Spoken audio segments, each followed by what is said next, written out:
18 ఏళ్ళ అయ్యేటోళ్ళకన్నా ఇంకా 5 రోజులు అయితే కొత్త సంవత్సరం వస్తుంది. మరి కనీసం కొత్త సంవత్సరం కానుక అన్న తక్షణమే ఆడపిల్లలకు 18 ఏళ్ళు నిండినటువంటి వాళ్లకు స్కూటీలు రిలీజ్ చేయాలని చెప్పి మేము ఈ ప్రభుత్వాన్ని డిమాండ్ చేస్తూ ఉన్నాం. నిజంగా మహిళలను నమ్మించి మోసం చేసినటువంటి సర్కారుగా ఈ సర్కారుని అభివర్ణించవచ్చు, ఒక మనసు లేని సర్కారుగా అభివర్ణించవచ్చు. ఎందుకంటే కేసీఆర్ గారు ఒక ఆలోచనతోని కేసీఆర్ కిట్ అనేటటువంటి కార్యక్రమం పెట్టి మరి 12,000 రూపాయలు మగపిల్లగాడు పుడితే 13,000 రూపాయలు ఆడపిల్ల పుడితే కార్యక్రమాన్ని పెట్టడం జరిగింది. ఇవాళ కేసీఆర్ కిట్లు కనబడతలేవు. సరే ఫోటో మార్చుకోండి, పేరు మార్చుకోండి, కనీసం కిట్లన్నా ఆడబిడ్డలకు ఇవ్వాల్సిందిగా మేము డిమాండ్ చేస్తూ ఉన్నాం. ఎందుకోసం అడుగుతూ ఉన్నామంటే కేసీఆర్ గారు ఒక మంచి నిర్ణయంతో ప్రభుత్వ ఆసుపత్రులలోనే ప్రసవాలు జరగాలి, ప్రైవేట్ హాస్పిటల్కి పోతే ఇల్లు గుల్ల అయ్యేటటువంటి పరిస్థితి ఉందని చెప్పి ఈ కార్యక్రమాన్ని పెట్టింది. కానీ మొన్న వచ్చిన డేటా చూస్తే మళ్ళా తెలంగాణ వ్యాప్తంగా ప్రైవేట్ హాస్పిటల్లో డెలివరీలు ఎక్కువైతున్నాయనేటటువంటి విషయాన్ని కూడా గమనించినాం. అదేవిధంగా నిన్నగాక మొన్న పోలీసు వాళ్ళు రిపోర్ట్ ఇచ్చిండ్రు, 40% పెరిగింది క్రైమ్ రేటు, 40%. అందులో కిడ్నాప్ రేట్లు పెరిగినాయి. అక్కడ ఒక పోలీస్ ఆయన చెప్తా ఉన్నారు, మేము ఎక్కువ కేసులు నమోదు చేస్తున్నాం కాబట్టి పెరిగినాయట. మీరు ఎంత ఎక్కువ కేసులు నమోదు చేసినా ఒక సంవత్సరంలో 5% పెరుగుతుండొచ్చు, కానీ ఏకంగా 40% క్రైమ్ రేటు పెరిగిందంటే అది కేవలం ఈ సర్కారు మహిళల పట్ల చూపిస్తున్నటువంటి నిర్లక్ష్యానికి నిదర్శనంగా కనబడతా ఉంది. ఇవాళ మహిళా భద్రత మీద మీకు సోయలేదు, మహిళలకు ఇవ్వాల్సిన పథకాల మీద మీకు సోయలేదు, ఏ అంశంలో కూడా మీరు పట్టనట్టుగా ఉంటున్నారు. దీన్ని మహిళలు చూస్తూ ఊరుకోరు, ఖచ్చితంగా ప్రశ్నిస్తామని చెప్పి ఈ సందర్భంగా తెలియజేస్తున్నాం. ఇంత మనసు లేకుండా మహిళలకు ఇచ్చిన మాటలకు మోసం చేస్తూ ఉన్నారు. ఒక పక్క మహిళలు, ఇంకో పక్క రైతులు. ఎన్ని మాటలు చెప్పారు రైతులకు, రైతు బంధు ఇస్తాం ఎక్కడిచ్చిండ్రు? కేసీఆర్ గారు ఎన్నికలకు పోయే ముందు 17,500 కోట్లు రైతుల కోసమని ఏదైతే దాచిపెట్టిండ్రో ఆ ఒక్కసారి ఇచ్చిండ్రు తప్పితే మళ్ళీ సెకండ్ టైం ఎగ్గొట్టిరు. మళ్ళీ ఇప్పుడు ఇవ్వండి అంటే ఇగో రేపిస్తాం, మాపిస్తాం, సంక్రాంతికి ఇస్తామని చెప్తున్నారు. సంక్రాంతికి ఇస్తామనేటటువంటి మాట నిలబెట్టుకోవాలి. తక్షణమే పెంచినటువంటి రుసుముతో రైతు భరోసా అమలు చేయాలి. మీరు మళ్ళా రైతు భరోసాలో కూడా ఏదో కట్టింగులు పెట్టేటటువంటి ప్రయత్నం చేస్తున్నట్టు, 100 రకాల రూల్స్ పెట్టేటటువంటి ప్రయత్నం చేస్తున్నట్టు సమాచారం వస్తూ ఉన్నది. దాన్ని మేము సహించాం. ఎందుకంటే చిరు ఉద్యోగులు ఉంటారు, చిన్న ఉద్యోగం ప్రైవేట్లో చేసుకుంటూ వాళ్ళు ఉంటారు, వాళ్ళకి ఇక్కడ భూమి ఉంటుంది, వాళ్ళ పేరెంట్స్ సాగు చేసుకుంటూ ఉంటారు. మరి వాళ్ళకి రైతు భరోసా ఇస్తారా? ఇయ్యరా మీరు? ఎందుకంటే మోడీ గారు పెట్టినటువంటి రూల్స్ పెడతామంటారు. ఆయన పెట్టిన రూల్స్ పెడితే 30% మంది కూడా రైతు భరోసా రాదు. కేసీఆర్ గారు ఎటువంటి రూల్స్ లేకుండా రైతులందరికీ ఇవ్వాలి, సాగు చేసుకునే వారందరికీ ఇవ్వాలనేటటువంటి ఆలోచనతో రైతు బంధు అనేటటువంటి కార్యక్రమం పెట్టారు. దాంతో ప్రైవేట్ రుణాలు లేకుండా చాలా చక్కగా రైతులు పంట వేసుకునేటటువంటి పరిస్థితి ఉండే.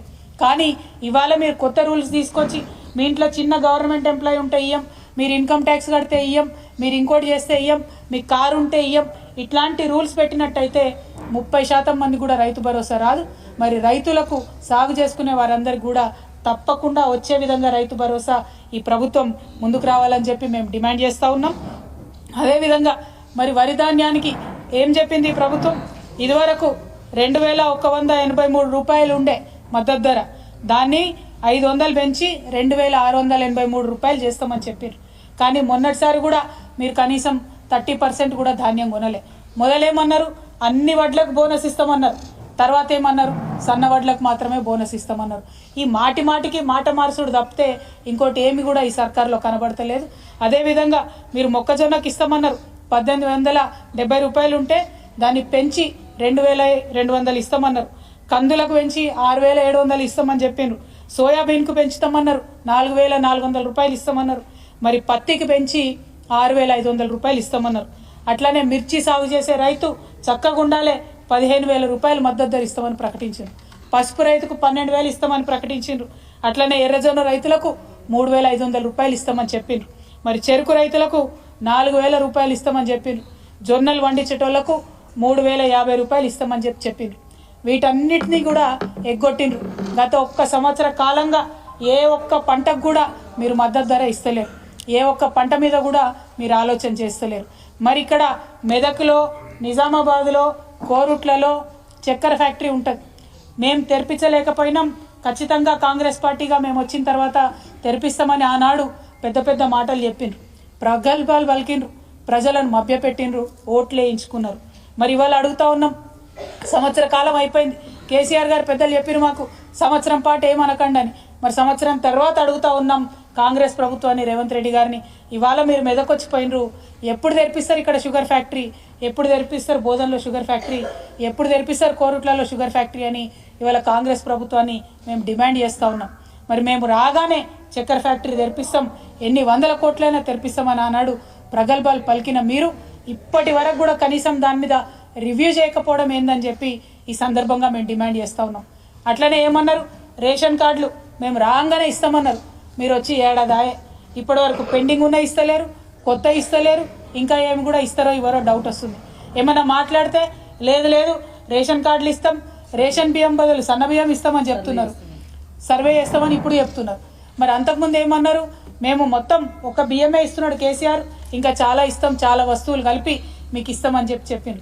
ఇవాళ నేను డిమాండ్ చేస్తూ ఉన్నాను, మీరు కేసీఆర్ గారు ఏదైతే మనిషికి ఇంట్లో ఎంతమంది ఉంటే అంతమందికి మనిషికి 6 కిలోల చొప్పున లిమిట్ లేకుండా ఎంతమంది ఉన్నా ఇచ్చిండ్రో, మీరు సన్న వడ్లు ఇస్తారా, దొడ్డు వడ్లు ఇస్తారా, ఆ పాలసీ ఏం చేస్తారో చేసి బియ్యం మీద లిమిట్ లేకుండా మాత్రం ఇంట్లో ఎంతమంది ఉంటే అంతమందికి ఇవ్వాలని చెప్పి మేము డిమాండ్ చేస్తూ ఉన్నాం.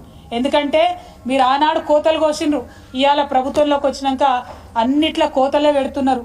కాబట్టి కోతలు కోయడం మానేసి, కోతలు చెప్పడం మానేసి మీరు పరిపూర్ణంగా ఇవ్వండి. ఏ స్కీమ్ ఇచ్చినా కూడా రైతులకు ఇస్తే కడుపు నిండా ఇవ్వండి, సాగు చేసుకునే ప్రతి రైతుకి ఇవ్వండి, అందులో 100 రూల్స్ పెట్టకండి అని చెప్పి మిమ్మల్ని డిమాండ్ చేస్తూ ఉన్నాం. తక్షణమే మీరు రైతు భరోసా ఇవ్వాలి, తక్షణమే రేషన్ కార్డులు ఇవ్వాలి. మీ మెదక్కి వచ్చి మీరు ఇవాళ చర్చకు వచ్చి పోయినారు, ఇక్కడ ఉండేటటువంటి షుగర్ ఫ్యాక్టరీని తక్షణమే రిలీజ్ చేయాలని చెప్పి ఈ సర్కార్ని డిమాండ్ చేస్తూ, మరీ ముఖ్యంగా మహిళలకు మీరు ఇచ్చినటువంటి మహాలక్ష్మి వాగ్దానం కావచ్చు, తులం బంగారం కావచ్చు, ఆడపిల్లలకు ఇస్తామన్న స్కూటీ కావచ్చు, తక్షణమే వాటి మీద కార్యాచరణ ప్రకటించాలి, ఇవ్వడం మొదలు పెట్టాలని చెప్పి ఈ సందర్భంగా డిమాండ్ చేస్తూ, మరి మెదక్కి వచ్చి మా మీడియా మిత్రుల్ని, మెదక్ జిల్లాలో ఉండేటటువంటి మా పార్టీ నాయకుల్ని, కార్యకర్తల్ని, అందరినీ, మెదక్ ప్రజల్ని ముఖ్యంగా కలిసేటటువంటి అవకాశం వచ్చినందుకు అందరికీ కూడా